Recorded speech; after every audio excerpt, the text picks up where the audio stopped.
Hello, everyone. Thank you so much for stopping by and joining me in this live section. In this live session, we'll be hearing what people have to say about Nnamdi Kalu after his release.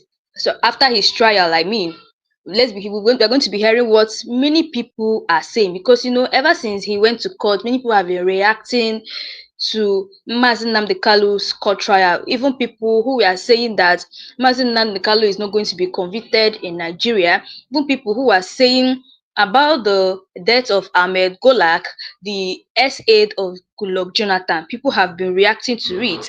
Like a whole lot has been going on about Mazi Nnamdi Kalu's case because you guys know that they adjourned his case to 21st May and 24th May because the last court case they did a BB cross examination where the interviewer and witness was being questioned. They went as far as asking the witness if he was aware that Mazi Nnamdi Kalu has been in detention, but the witness said that he is not aware that Mazi Nnamdi Kalu has been in detention, and many Nigerians reacted saying that how can a DSS officer say he's not aware that Mazi Nnamdi Kalu has been in detention for 5 years or is it 6 years?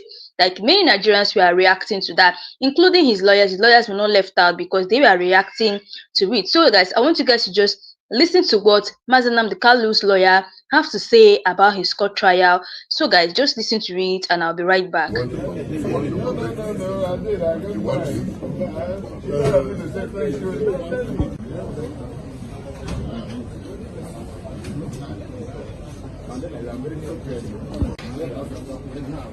Okay, the cross-examination of BBB started today and went on smoothly, but the defense got to a point where they needed documents to confront the witness, and those documents have been applied for. The CTC have been applied for, but not obtained yet.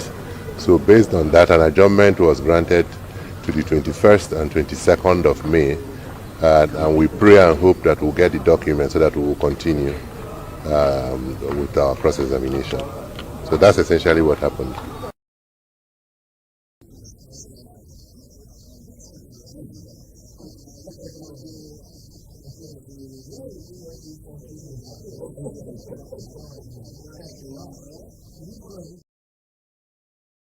So, guys, if you guys can remember, they did a cross examination on the 14th. They did a cross examination where they were asking the witness some questions.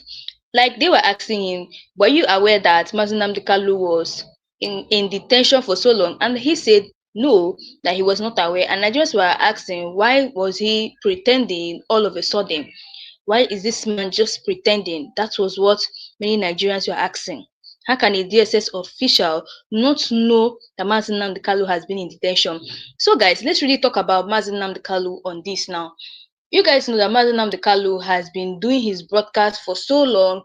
He is like his broadcast is not just one broadcast. He has been doing like thousands of broadcasts where he was telling Nigerians about what is going to happen in Nigeria. But a lot of people did not believe it. They didn't even believe that everything that Mazi Nnamdi Kalu said is going to come to pass today. Mazi Nnamdi Kalu started from where he was warning the Hausa people against Fulani, as well as also warning the Yoruba people against the Fulani people. The way the British sold Fulani, the way the British sold Nigeria to Fulani people, and that is the reason why you see these Fulani people still, these Fulani terrorists always have the guts to attack, and once they attack, they go scot-free. Mazi Nnamdi Kalu warned the Yoruba people, telling them that since you guys don't want to listen, soon the Fulani people will start invading your land, just like the way they are doing to the Hausa people now. That's the Northerners. Because if you see what happened in Plateau State, that is enough to even tell yourself that everything this man has been saying is now coming to pass gradually. People who didn't believe Mazi Nnamdi Kalu have started coming to believe him. Anyway, guys, I want you guys to just listen to what people have to say, because a lot of people were reacting to Mazi Nnamdi Kalu's court trial. Even people that were, because if you guys notice, he has been going to court for some days now. People are asking, when is he going to be released, or is he actually going to be convicted last? Anyway, guys, just take a look at some people's reaction about Mazi Nnamdi Kalu. Let's now bring you more developments in the ongoing trial of Nnamdi Kanu, the leader of the indigenous people of Biafra, IPOB. The Federal High Court in Abuja has admitted the death certificate of former presidential aide AHMED GULUAK as evidence against KANU. The prosecution alleged that GULUAK, who served ex-President GoodLuck Jonathan, was murdered in Imo State on May 30th, 2021, after KANU, in a broadcast, ordered his followers to deal with anyone violating his sit-at-home directive.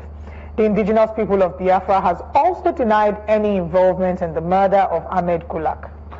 The statement issued by IPOB's Media and Publicity Secretary, Comrade Emma Powerful, the group rejected claims linking the Biafra group to GULUAK's death. Meanwhile, the Department of State Services has strongly denied claims that KANU is being held in solitary confinement.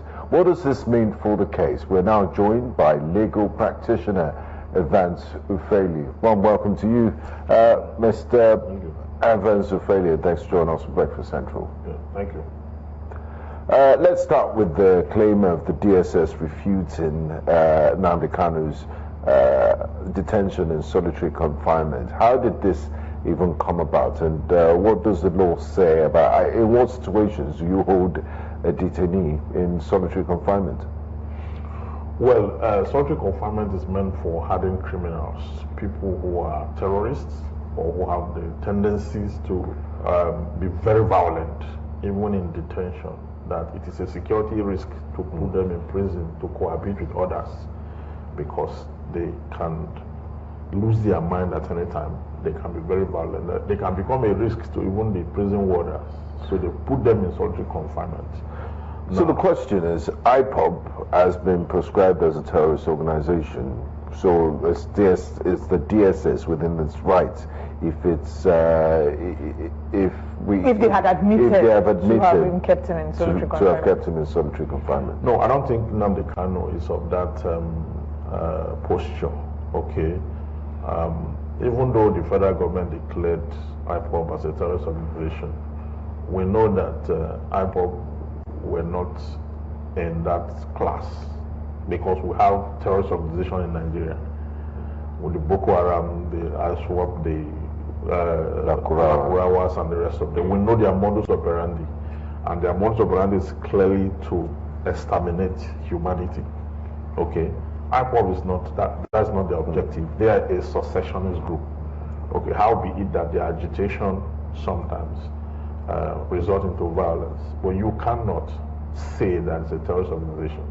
I mean, when the federal government proscribed them, as at the time they proscribed them, some of the terrorist organizations in Nigeria, the bandits and all that, were not even proscribed. It was when they went to get the Tucano jet that the US said that you cannot take this jet to Nigeria unless you have gone to officially declare those bandits as terrorists before you can even move to Nigeria, because it is not used against any other organization other than terrorist organization. So you have to do that first. I mean, even as at that time, before that time, the federal government had already proscribed IPOB, which was not even a terrorist organization, in my estimation. But we know the politics played around this, and I don't think it is right to keep Nnamdi Kanu in solitary confinement. You know, he's undergoing trial right now. Yes. Okay, so why is he not remanded in prison custody, which is the normal thing to do? Put him in prison. Every inmate. I mean, they'll say he's a high-profile prisoner and flight risk because he has jumped bail in the past. He didn't jump bail. Nnamdi Kanu didn't jump bail. He was on bail in his residence when there was an attempt on his life. Army came there to boggle the place, killed his parents, and they had to. Yeah, because today we are admitting in evidence now that it was his order that led to the death of GULUAK. Now the death certificate has been admitted in evidence. Well, yesterday a lot of people were jumping and said the admission of a document in evidence does not mean you have won or lost the case. It just means that the person is dead. Yeah, the person is dead, and the court have admitted an evidence that is alleged to have been the outcome of an order made by Nnamdi KANU. The court hasn't made any pronouncement. No pronouncement. But how significant is it? You know, the court's decision to admit this piece of evidence, the video recording that we talked about. I don't know, we haven't talked about that yet, but the video recording and the death certificate of AHMED GULUAK. How significant is it? It is one thing for a court to admit a piece of evidence. It's another thing to determine the weight that will be placed on it. Now, or the interpretation. Yes, majorly, the piece of evidence was not objected by the adverse party, KANU Agabi and the rest of the legal team of Nnamdi KANU, Aloy Ejimako and the rest of them, did not, object it, okay? So it went into evidence. Now, the reason, the essence of admissibility is relevance. If the piece of evidence is relevant to the fact in issue, the piece of evidence will be admitted. Now you could have a fact in issue, you could have evidence relevant to the fact in issue. You can have some evidence that are not relevant to the fact in issue, but they are relevant to the relevant facts. So all evidence in that category can be admitted in evidence. But it does not mean that the said evidence now have determined the case. Because I saw the posture in yesterday, so many persons, though not lawyers, okay, who may not, we could forgive them their trespasses because they are not lawyers. We're talking about how that the admission of that evidence alone has sealed the case. No, this is, is a serious allegation of murder we're talking about, okay? And for you to convict a person of murder, there must be a nexus between the defendant and the act itself. Okay, he made an order, according to you, that people should be dealt with. People that refuse to obey the statute order. Okay, you said that was what led to the. But during cross-examination, because see, what we have now is the defense have not even opened their case. Right. What you have is just the prosecution. The prosecution opened the case and they are tendering evidence accordingly. Okay, so and the matter was also stalled. That's because the document that KANU Agabi applied from the police have not been given. All right, let's pause on that. We'll come back to talk more about this document. We'll go on a very quick break. And when we return, we'll still be exploring more conversations regarding the latest on Nnamdi Kanu's trial. Stay with us. Welcome to Breakfast Central. We're still joined by Evan Sufeli as we're exploring the latest on the trial of Nnamdi Kanu. Now, before we went on the break, we were speaking about the defense applying for a certain document. Please go ahead. Yes, the defense team actually applied for a document, from the police of that state, but they've not been able to get this document. And the trial could not proceed because of those issues, and they asked for an adjournment. The prosecution objected to the fact that trial should continue because they need to. The practice direction talked about day-to-day trial, so there should be no space. And the judge looking at the issue knew that they've gotten to a point. Justice James Omotosho of the Federal High Court, Abuja, stated that they need to have that adjournment to enable all parties get all documents required for the proceedings to continue.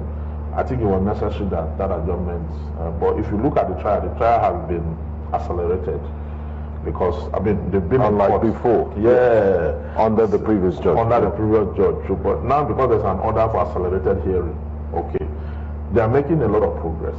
Okay, very soon. The prosecution still have 5 witnesses to call. 5 witnesses. So those 5 witnesses, maybe it will take maybe another 4 or 5 adjournments. Okay, then before the defense will open their case. But the frequency of adjournment, the closeness in the dates we're having, we're going to dispense of this case before the year runs out. Well, that's exciting. So what are the next steps we're expecting with the case? They've written to the police, the date has been adjourned, so when they come back to court... They're going to take the other witnesses, the prosecution. Right. Because the defense have not opened their cases. So, my people, you guys have listened to what the interviewers were saying in this video. Now, my own question is that, Mazi Nnamdi Kanu has been going to court, like he has been going to court since this month of May. Mazi Nnamdi Kanu has been going to court for his trial. The question is this man really going to be released this time around, or is he going to still be convicted? And many people are asking they should just better release Mazi Nnamdi Kanu because that man has stayed in detention for so long. And now Igbos are not even happy at all. Like if they don't release Mazi Nnamdi Kanu, there's going to be a big war in Nigeria. If Mazi Nnamdi Kanu, maybe after everything they're doing, and this man, they later convict this man, there's going to be a big war, a massive breakout of war in Nigeria. So the best option for these people is just to release Mazi Nnamdi Kanu. Just like many of the Igbos now have already turned against Governor Soludo because they didn't like the way Governor Soludo welcomed Bola Ahmed Tinubu to Anambra State, and they were saying that instead of him to be talking about the release of his brother Mazi Nnamdi Kanu, he is just talking about P2B, saying things that does not even mean at the moment. And the way he even approached the president, the way he welcomed the president, shows that he wants the Igbo people to accept Bola Ahmed Tinubu. But many Nigerians are saying no matter what he is doing, many Igbo people are saying no matter what Soludo is doing, they will never accept Bola Ahmed Tinubu. They stand on the ground saying that they should release for them Mazi Nnamdi Kanu, their own brother. Now, I keep wondering why is it that the court is not talking about the invasion of Mazi Nnamdi Kanu's home in 2017, I think 2019. Why they're not talking about the way these army people invaded his home and killed 28 people in his home? But thank God for Mazi Nnamdi Kanu's life because he escaped. Because you guys know that they were really coming for Mazi Nnamdi Kanu, know that they came for people who were killed on that day. And now there's this day that Mazi Nnamdi Kanu brought separate, 30th May to celebrate people who lost their life in Biafra war. But still, the federal government are still coming in between it, and the police people are saying that everybody should be going on their daily activities during that 30th May. And now in Southeast, people have been wondering why is it that the Southeast governors are always against Mazi Nnamdi Kanu. For example, let us take a look at the Anambra governor and the Enugu state governor. These people are always saying that they don't like the observation of sit at home, that they don't like it, that the people should always be going about their daily activities. And the Nigerians are now complaining, especially the Indigbos, saying that we have never heard where they say that the Southeast governors went for a meeting for their brother Mazi Nnamdi Kanu. We've never heard where they say they approached Tinubu to beg on his behalf. But this same president is always the one visiting these Southeast states, but he can never say, okay, what do the Igbos want from me?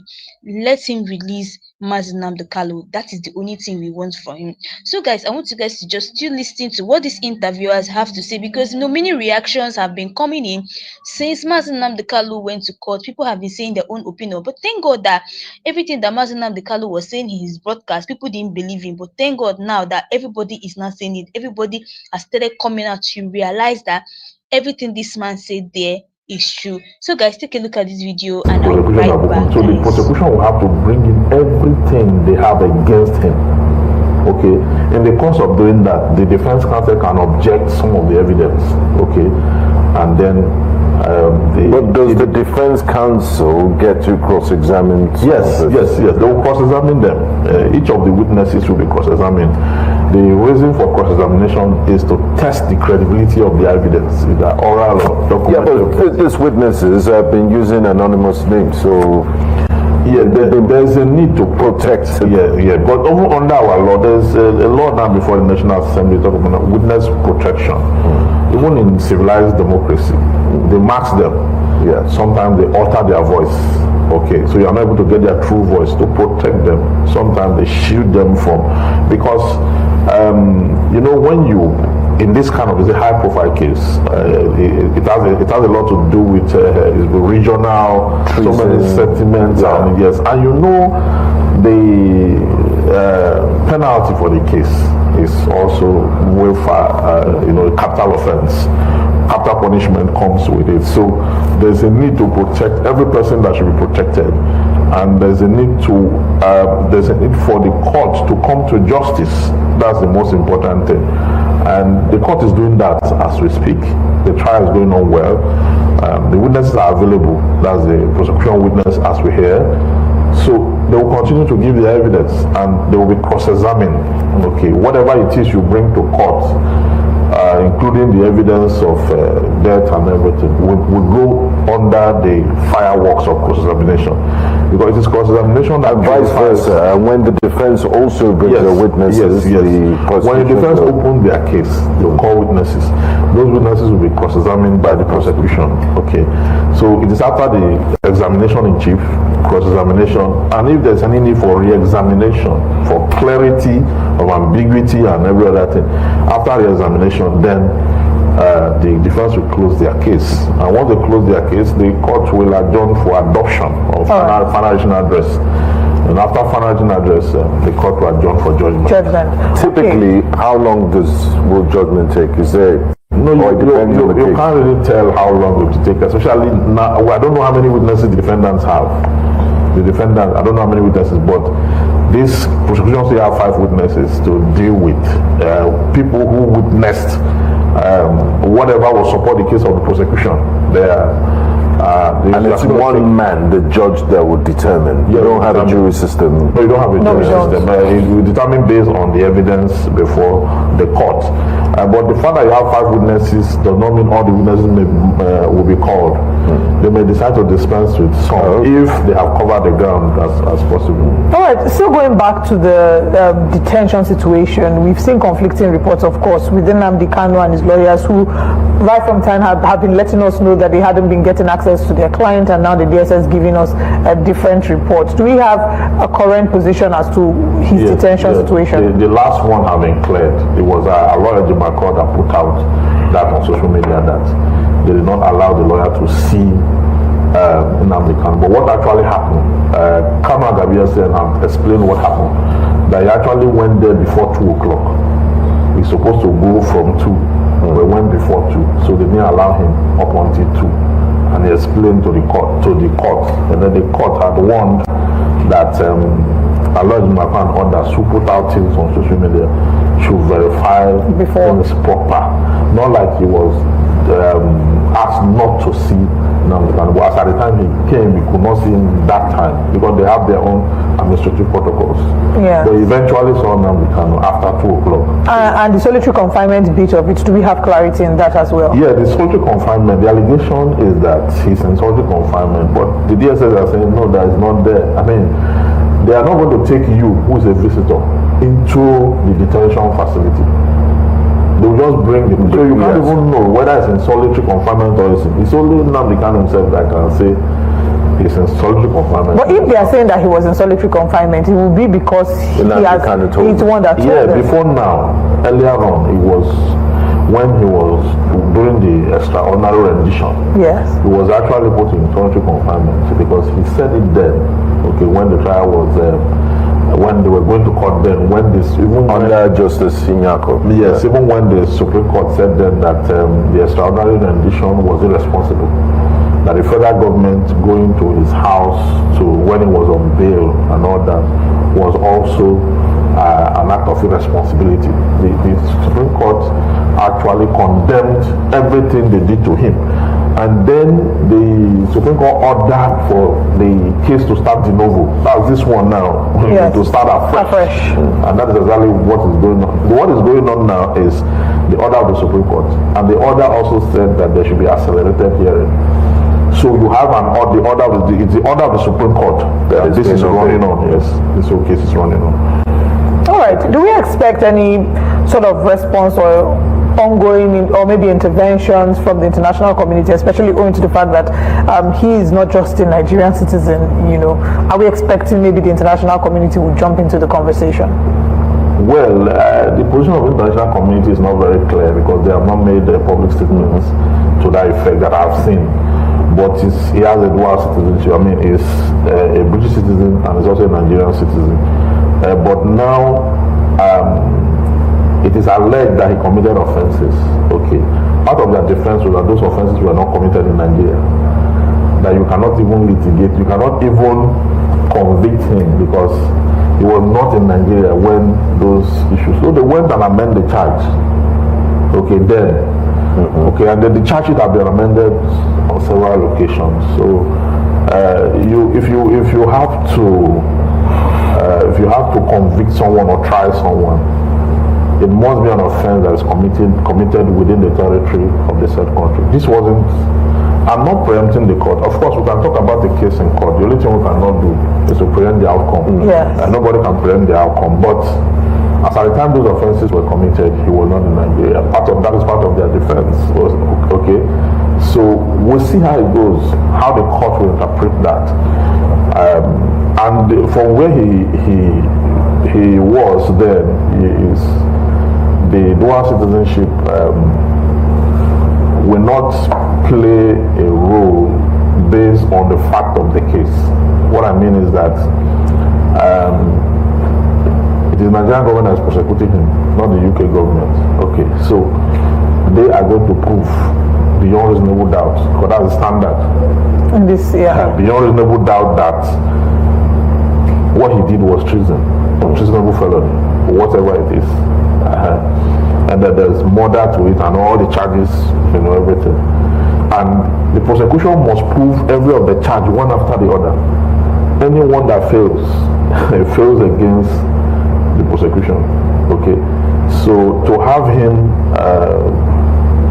convicted, all the charges will have to be proven beyond reasonable doubt. The one that fails will fail against the prosecution.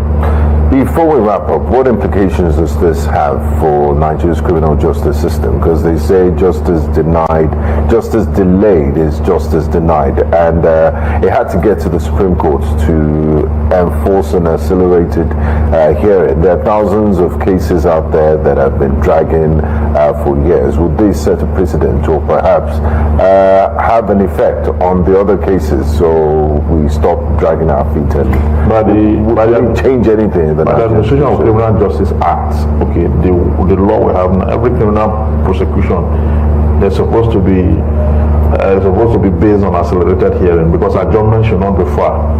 Okay, but what you have that intercept that is the congestion of the courts. Okay, even the congestion also affects this particular case.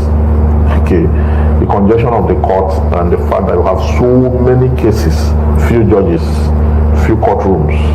Okay, look at our population. Are we looking at expanding the courtrooms and judges? Yeah, expansion is critical. I mean, the federal government is recruiting judges. I think the names of new judges just came out.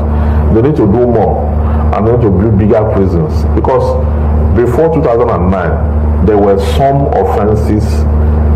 There were some things that are offenses now that were not offenses then. Kidnapping, for example, we didn't have it even in our law books. Wow. Terrorism, we didn't have it. We are not that kind of people. Okay, before 2009, and some sundry offenses. So, my people, you guys have listened to what these interviewers have to say. To be honest, before Nnamdi Kanu is going to, the man himself, they're not going to. It's very hard for them to convict him in Nigeria. You know why? Because every broadcast he did, all the broadcast he did was not in Nigeria. The broadcast he did was in London. So why do they want to convict him in Nigeria? It's not going to be possible. Even if people are supposed to be trying himself, I believe it's people where he did the broadcast. So why is Nigeria trying him? Why are they taking him to court? And you guys know that they brought a witness to court against Nnamdi Kanu. They will keep on bringing witnesses, as they keep bringing on witnesses, they will keep doing cross-examination on it, and because they are looking for everything to use and bring this man down. Just like I told you guys, they're looking for every possible things. So they're going to still be bringing different witnesses to court. Even on 21st May, we will see other witnesses that will come and testify against Nnamdi Kanu. So the more they come, the more they still do cross-examination. And the thing that is shocking me to date is that all the whole people they have brought to court, starting from the first witness, starting from when he started going to court on the month of May, none of them have opened their mouth to say this is what Mazi Nnamdi Kanu did. And I'm surprised. Why are they trying an innocent man who you guys don't even have a single evidence against? You guys don't have any bad evidence against this man. Okay, let us start from the first witness when he first went to court. The first witness said that when he went to Mazi Nnamdi Kanu's apartment, he searched his apartment. The only thing he saw there was his microphone, where that's his broadcasting room, his iPad, his iPhone, and his handkerchief. That was the only thing he saw in the room. And they asked him, "Did you see any other thing?" He did. The witness did not say he saw drugs. The witness did not say he saw a gun. So, and this is where people are supposed to start understanding that Mazi Nnamdi Kanu is innocent. This thing that are tagging him as a terrorist, he is not a terrorist. Now, this last witness that just appeared in court, they asked him, are you aware that Mazi Nnamdi Kanu has been detained for so long? Only for the witness to say that he is not even aware that Mazi Nnamdi Kanu has been in custody. He has been detained for so long. This is to show you that a clear evidence that even the people that are bringing to testify against him don't even know what they are doing. They don't even know what they're doing. How can he say that he's not aware that Mazi Nnamdi Kanu has been in court for so long, but he is a former DSS? I don't know whether I would say he's a former DSS or he's still currently working in DSS, but he said he was not sure. He was not even aware that Mazi Nnamdi Kanu has been in detention. Something that is worldwide, that everybody has been hearing, is something that somebody is saying that he is not aware. This to show that the witnesses they are bringing to court are just liars. That's just the kind of witnesses that bring it to court. But it's going to still keep shocking them that the more they bring their witnesses to come and testify about this innocent man, the more shame is to them, because they won't actually see any valid thing to say against him. You see the reason why Mazi Nnamdi Kanu is standing strong, because no matter anything they are doing, no matter anything they're doing, they cannot come and say this is what he did, because he also has his own evidence on ground fully. Now, you see all those broadcasts that Mazi Nnamdi Kanu has been doing, all those broadcasts when he was telling Nigerians that this is what is going to happen in our country, but nobody believed him, is now coming to pass one by one. And I'm very, very sure that even at the end of Mazi Nnamdi Kanu's trial, they're going to still be surprised that they won't have anything to hold against this man. And now Nigerians are asking that, would this man be really released when they find out that, okay, this man is innocent, he didn't do anything? Or would they keep adjourning his case? Or is it actually, because many Nigerians are saying that Mazi Nnamdi Kanu, even if they wanted him to be convicted, he's not going to be in Nigeria. It's not even possible. It's not even possible. It's not going to be in Nigeria. It's going to be in another place, especially the place where he did broadcast, not in Nigeria. See, if they say that they want to do it in Nigeria, you know that they are just looking for every possible means to nail this man. But it's not going to be possible, because Mazi Nnamdi Kanu is going to be released, and everybody are already fighting towards it, like to make sure that Mazi Nnamdi Kanu is released. Like, even how many, look at Mazi Nnamdi Kanu has been going to court now. This is enough to tell them that this man is an innocent man. He is not a terrorist. Because if we start saying people who are freedom fighters in Nigeria who have been found with guns, you can say, okay, Sunday Igboho, they said that they found him with gun, the Yoruba national agitator. They found him with gun, but they didn't tag him as a terrorist. They didn't do anything about it. They didn't even detain him for so long the way that they detained Mazi Nnamdi Kanu. So why is Mazi Nnamdi Kanu's own different? When I tell you people that they know people who are able to divide this country into two, they know that Mazi Nnamdi Kanu's voice alone is like thunder, that once this man is being released, he's going to set all the whole bad things in that. In fact, he's going to expose these Fulani terrorists and these evil politicians we have in Nigeria. That's the reason you see they keep keeping that man in detention.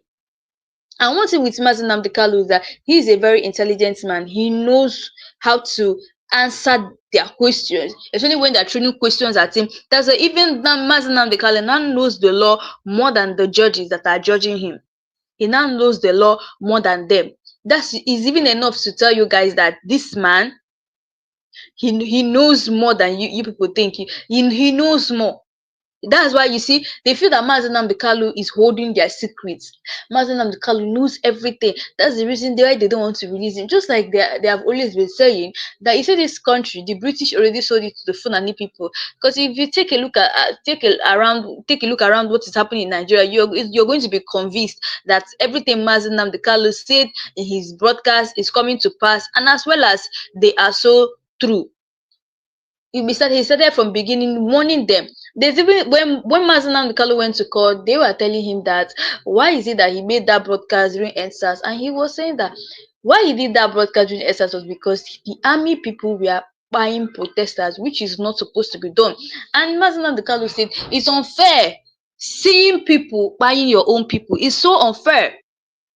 Imagine someone is coming to attack you. What do? You have to stand and defend yourself. That's the reason why Mazi Nnamdi Kanu did that broadcast. And still, these people tried to link ESN to him. They tried by linking ESN to him. And Mazi Nnamdi Kanu told them that ESN is Eastern Security Network, which was made, which is an army in Biafra land, which the way they used to protect their mothers going to farm. And I tell you today that is because of Mazi Nnamdi Kanu. That's the reason why Fulani terrorists are not invading Igbo land like the way they are doing in the northern side, because the fear they have for this man is enough self to stop them from coming to Igbo land. That's why you see the attack is not much like that. And we keep wondering, when you go to the northern side, you barely see securities or military personnel. If you go to the northern side, you're going to be seeing 2 military checkpoints. But when you come to the southeast, you'll be seeing like 15 military checkpoints on a particular road. And this insecurity is worse in the northern side. But you hardly see them. You hardly see these people you hardly see the military in the northern side. But when it comes to the southeast, there are plenty. And every day the northerners are complaining about insecurity in the land. Every day they are complaining about insecurity. The government should start deploying military people to that northern side, because I don't even know what they are doing in the southeast. They are just plenty in the southeast. I don't even know what they are doing. I don't even know what. You see, the reason why Mazi Nnamdi Kanu said this is why he created Eastern Security Network, to be able to protect and defend their mothers while going to farm. And it's because of this same Fulani terrorists. That is the reason why you see our farmers barely go to farm again. And Mazi Nnamdi Kanu is saying that once I get the release, once they release me from this detention, insecurity is going to end in Nigeria. Why don't they give Mazi Nnamdi Kanu a chance? Things are spoiling. Just like Nigerians will always say that things are not spoiling. They should give this man a chance. Let him come out and end the insecurity in the land. Because if other people cannot do it, let them give this man a chance. Only one person. I know that Nigeria is going to be good.